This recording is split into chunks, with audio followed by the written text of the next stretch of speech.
Hola gente, ¿qué tal? ¿Cómo andan? Vamos a seguir con esta parte de los genitales de ahora masculinos. Ya habíamos descrito la parte de genitales femeninos, vamos ahora a ver genitales masculinos. Vamos a hacer de la misma manera esa famosa clasificación en internos y externos de acuerdo a su ubicación anatómica. Como primera medida, vemos que los genitales internos tenemos, por un lado, los testículos, que son las gónadas, o sea, órganos productores de hormonas, en este caso los andrógenos, donde el principal es la testosterona, y la célula sexual, que son los espermatozoides. A esto le vamos a agregar una serie de conductos que transportan esos espermatozoides, que son las llamadas vías espermáticas. Las vías espermáticas las vamos a encontrar intratesticulares, o sea, dentro del testículo, y extratesticulares, o sea, fuera de ellos.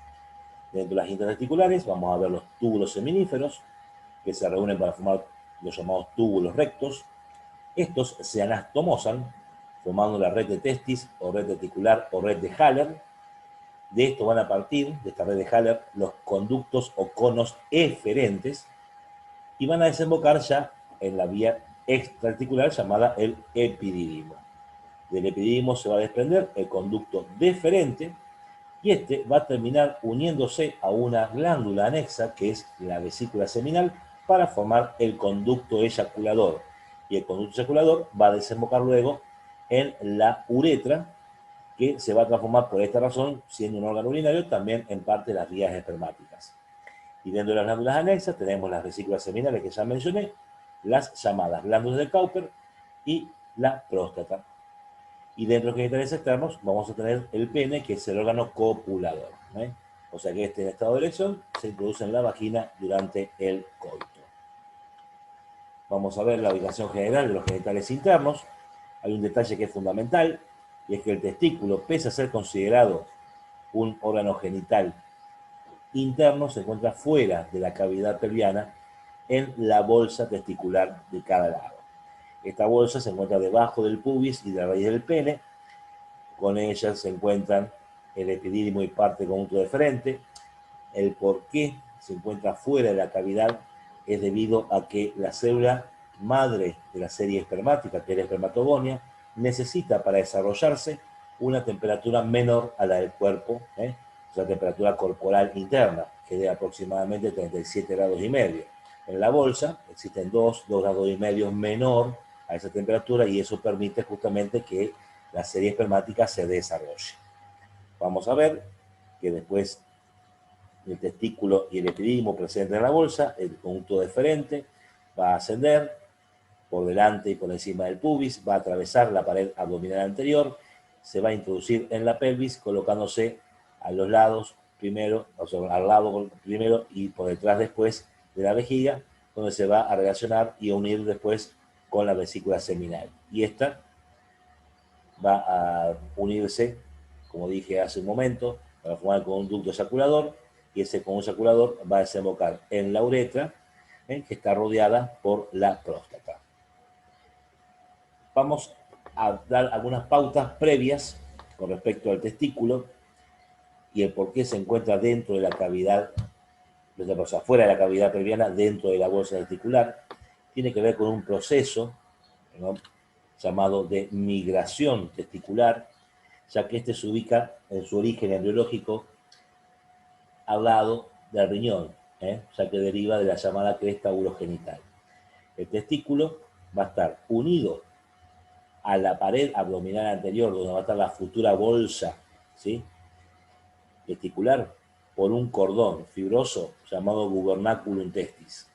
Este gubernaculum testis va a cortarse, se acorta gracias a fenómenos hormonales, ya lo van a ver en la parte embriológica, y va descendiendo, primero en el llamado retroperitoneo, luego se va hacia la pared anterior, y al atravesar el trayecto inguinal, que es el espacio débil de la pared anterior del abdomen, que vieron en nutrición, ¿sí?, se va a colocar dentro de la bolsa.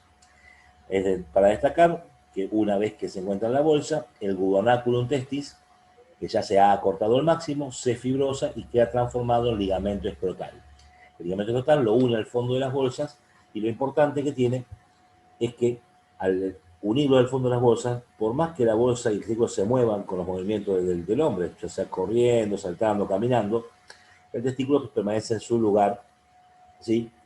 Y no tiene riesgo de rotar sobre su eje, porque a veces esa rotación sobre su eje, que a veces puede dar por un traumatismo, o en el caso de un ligamento total muy largo, puede producir la llamada torsión testicular, que eso hace que el pedículo del testículo, el pedículo espermático, se tuerza y se pueda llevar al infarto testicular, es decir, a la muerte del tejido por falta de irrigación. Entonces, el ligamento total asegura de que ese testículo no rote sobre su mismo eje. Acá en esta imagen lateral, que está en el medio, muestra cómo primero está el testículo, ¿sí? Entre el peritoneo y el resto de la pared, y luego ¿qué va a hacer?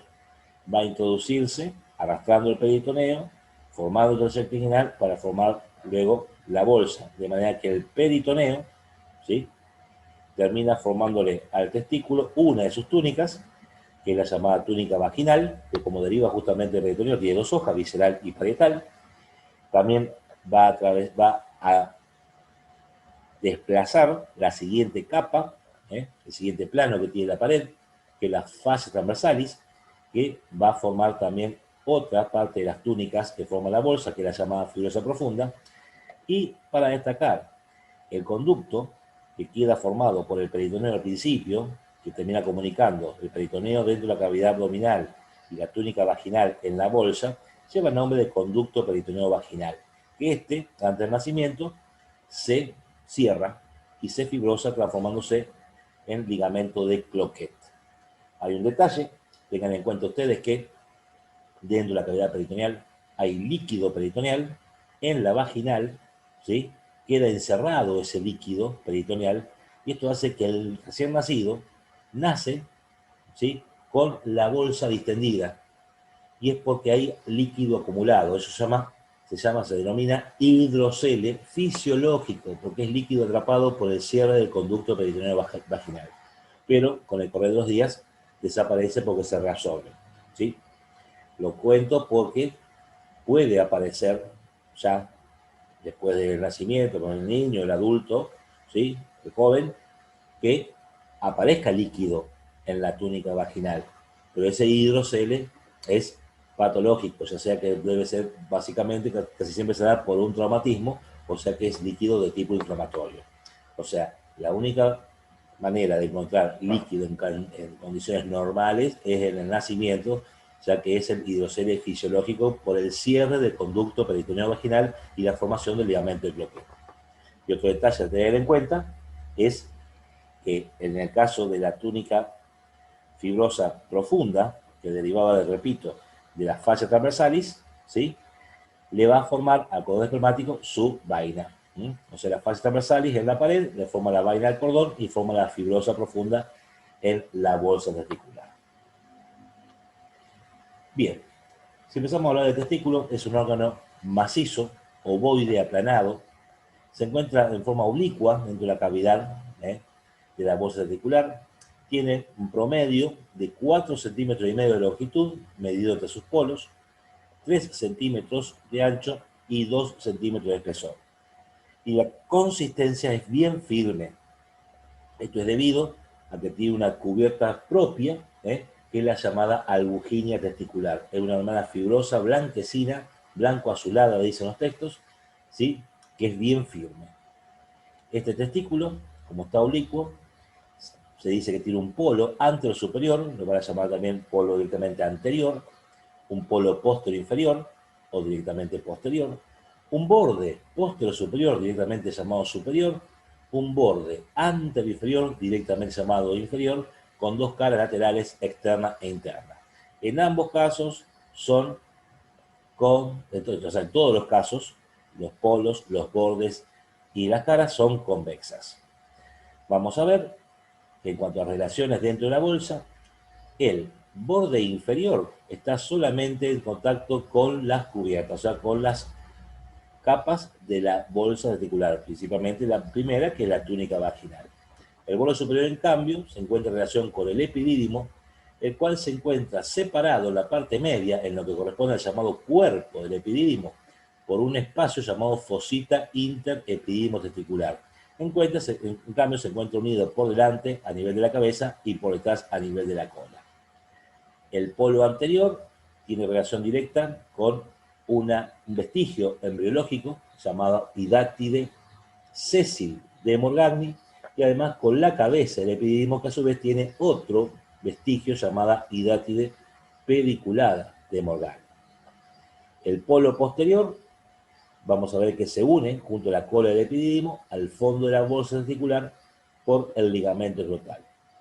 Y para las caras, esta va a ser la cara interna, cubierta por la vaginal, se va a relacionar la parte superior con el conducto deferente y las ramificaciones de los vasos del cordón espermático. En cambio que la cara externa está cubierta por la vaginal y tiene una ligera relación también con el epidídimo. Para ver las relaciones con el epidídimo, vamos a ver los cortes a nivel de la cabeza, del cuerpo y la cola del epidídimo, que son cortes frontales, el testículo derecho. Vemos acá que la cara externa tiene relación con la vaginal, sobre todo con la hoja visceral, por supuesto, y con la cabeza, que invade ligeramente la parte superior de la cara externa. En el caso de la parte media, acá se ve que la fosita interepidídimo testicular tiene una razón de ser. La vaginal, por su hoja visceral, se introduce entre el testículo y el epidídimo, ¿sí?, creando un fondo de saco llamado fondo de saco interepidídimo testicular, ¿sí? Y por intermedio de este también el cuerpo del epidídimo cae, invadiendo la parte superior de la cara externa del testículo. Y en el caso de la cola, se encuentra unida por tejido conectivo y también invade ligeramente la cara externa. Vamos a ver entonces que en esta imagen, ¿sí?, la cabeza se encuentra unida por los conos deferentes y la cabeza del epidídimo junto al testículo se encuentra totalmente envuelto por la túnica vaginal. La vaginal, a nivel del polo posterior, se refleja en una línea, ¿sí?, que deja libre el polo posterior del testículo, al igual que la cola del epidídimo, como también se ve en la vista interna, ¿sí? Y otro detalle, la vaginal, en la parte media y posterior del testículo, también se refleja, ¿sí?, se refleja a la altura de la parte superior de la cara interna, como se ve también acá, ahí arriba, como así también en el borde interno de cuerpo y cola del epidídimo, como se ve acá, dejándolo desprovisto de vaginal. ¿Esto es por qué? Porque al tomar relación con los elementos del pedículo, en la parte superior de la cara interna se va a encontrar, en el caso del testículo, su ilio, por donde van a entrar y salir los elementos del pedículo, al igual que el borde interno de cuerpo y cola del epidídimo. Pasamos a la configuración interna. Esto tiene mucho que ver con histología, así que lo van a desarrollar mucho mejor. Recuerden que el testículo tiene una membrana fibrosa propia que se llamaba albuginia testicular, ¿sí? Esa albuginia testicular tiene un engrosamiento anterosuperior, esto va a llevar el nombre del cuerpo de Highmore, o mediastino testicular. De ese engrosamiento, de ese mediastino, van a partir en forma periférica una serie de tabiques. Los tabiques se van a denominar tabiques interlobulillares, ya que van a separar los diferentes lobulillos que tiene el testículo. Esos lobulillos están formados por el parénquima testicular, por las células espermáticas, la Sertoli, y Leydig, todo lo que van a ver en histología. Van a estar ocupados por una serie de conductillos, generalmente son dos, que son los túbulos seminíferos, que están súper enrollados, que se reúnen en uno solo, llamado túbulo recto. Los túbulos rectos abandonan el lobulillo, se introducen en el mediastino testicular o cuerpo de Highmore y se anastomosan entre sí formando la rete testis, o red testicular o red de Haller. De esta parten en forma también súper enrollada, aunque aumentando su base en sentido superior, los llamamos conos eferentes.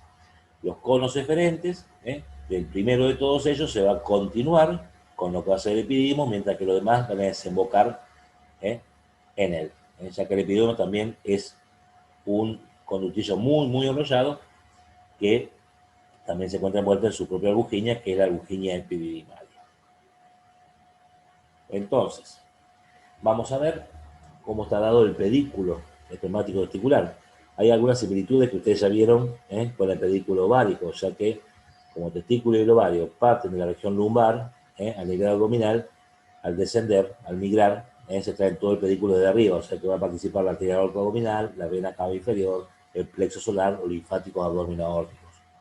En el caso de la arteria espermática, al igual que la arteria ovárica, nacen debajo del origen de la arteria renal correspondiente, en la axila de esa arteria renal. Acá veo, por ejemplo, que la arteria espermática derecha debe cruzar primero por delante a la vena cava inferior y luego cruza por delante al ureter derecho y lo acompaña por fuera.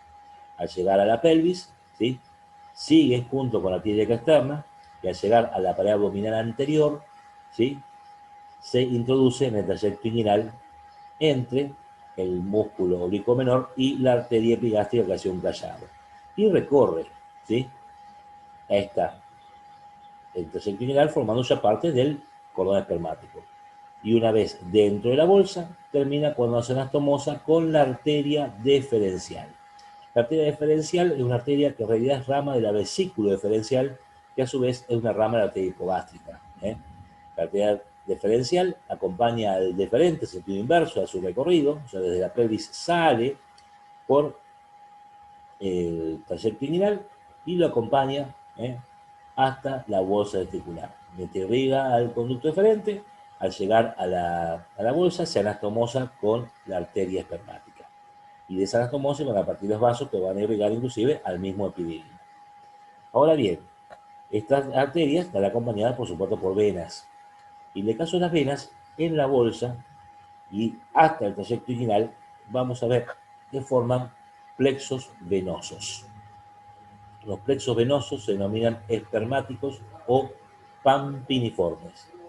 La arteria espermática va a estar rodeada por el plexo venoso espermático anterior y que luego se van a reunir para formar la vena espermática, ¿sí?, que va a ir a desembocar en el caso de la derecha en la vena cava inferior, en el caso de la izquierda en la vena renal izquierda. Esto es fundamental para tener en cuenta. En cambio, la arteria deferencial está representada por el plexo venoso, rodeada, perdón, por el plexo venoso espermático o pampiniforme posterior, que va a drenar en la vena epigástrica que acompaña a la arteria o directamente en la vena ilíaca externa. Lo importante de los plexos venosos es que van a generar un mecanismo, ¿sí?, de refrigeración. Hay un mecanismo de contracorriente térmica que asegura que la bolsa testicular y sobre todo lo que más me importa, el testículo, tenga una temperatura menor a la corporal. Esto es por lo siguiente: como ya adelanté, en el abdomen hay 37 grados y medio de temperatura, en la bolsa 35, 35 y medio. La sangre que viene por la arteria viene con esa temperatura, viene a 37,5, ¿sí? Pero claro, está rodeada por las venas que tienen la temperatura de la bolsa. Entonces, en el momento que va descendiendo la sangre por la arteria, las venas ya le enfriaron la pared, hablando mal y pronto, o sea, le refrigeran la pared, de manera que la llegada de la sangre a la bolsa se hace a la temperatura menor.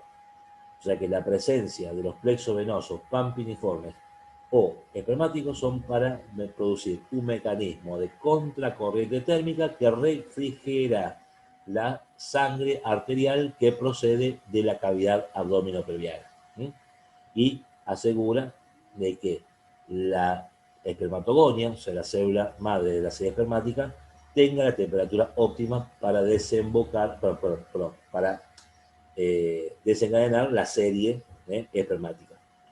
Por eso es tan importante que cuando el bebé nace, los testículos estén en bolsa, porque puede haberse detenido en alguna parte del trayecto de migración. Si se produce una migración anormal en el sentido de que se detiene en algún punto normal, se habla de una criptorquidia, pero a veces escapa del trayecto normal y eso ya es una ectopía. En la criptorquidia se lo puede esperar al niño, se puede hacer tratamientos hormonales o hasta inclusive cirugía para que desencadene en bolsa. Si no está en bolsa ese testículo y llegamos a la adolescencia, a la pubertad y ya a la edad adulta, ese testículo no produce espermatozoides porque se encuentra en una condición que no es óptima. Se encuentra en la pared abdominal, está a la temperatura del abdomen, entonces la espermatogonia no desencadena la serie espermática. Entonces, como resumen, el pedículo espermático, las arterias, recuerden que son colaterales de la aorta abdominal, las venas derivan de los plexos venosos espermáticos o paminiformes anteriores, la derecha drena en la vena cava inferior, la izquierda en la vena renal izquierda. Esto hace que justamente al drenar, voy a volver un poquito al pedículo, al drenar la vena izquierda, ¿sí?, en forma perpendicular a la vena renal, ya de por sí hay una disminución en el retorno venoso. Y como la vena renal izquierda después también desemboca en forma perpendicular a la vena cava inferior, hace que haya una disminución en el flujo sanguíneo venoso comparado con la sangre de la vena espermática derecha, que va a ir a descender directamente. Esto hace que haya una cierta consecuencia, haya una acumulación leve de más sangre del lado izquierdo en la bolsa que del lado derecho, que en algunos hombres se producen varices testiculares. Eso se denomina varicocele. El varicocele del lado izquierdo es justamente por esta desventaja anatómica del drenaje en forma perpendicular de la espermática en la renal y la renal en la vena cava. Bien. Pasamos al epidídimo, ya que lo habíamos nombrado. El epidídimo tiene una ubicación por encima, ¿no es cierto?, del testículo, medido entre la cabeza, cuerpo y cola del polo anterior al polo posterior. Tiene una longitud promedio de unos 5 centímetros, aunque estructuralmente, cuando vimos en la configuración interna del testículo, es un túbulo súper enrollado que mide aproximadamente 6 metros. Es continuación del primer cono eferente, recibe a los demás conos o conductos eferentes, se encuentra envuelto en la llamada albuginia epididimaria, queda totalmente envuelto en su cabeza por la túnica vaginal, ¿sí? A nivel del cuerpo, el borde interno queda desprovisto y ese cuerpo, recuerden que se separaba por el fondo del saco interepidimotesticular del testículo, y la cola se encontraba unida al testículo por tejido conectivo y queda desprovista de vaginal a nivel del borde interno, donde se produce la línea de reflexión de la vaginal. Este epidídimo, ¿sí?, por su cabeza toma relación, dijimos, con la hidatidia pediculada de Morgagni, la cola desprovista, ¿sí?, de vaginal, se une, al igual que el polo posterior del testículo, al fondo de la bolsa por el ligamento total, y de la cola se desprende el conducto deferente. Los pedículos de epidídimo son, por un lado, las arterias proceden de la anastomosis de la arteria espermática con la deferencial, de la vesícula deferencial de la hipogástrica. Las venas van a los plexos venosos espermáticos o papiniformes anterior y posterior, lo mismo que vimos hace un ratito. Los linfáticos drenan en ganglios abdominogórticos e hipogástricos, y los nervios proceden del plexo solar y del plexo vesículo deferencial o hipogástricos.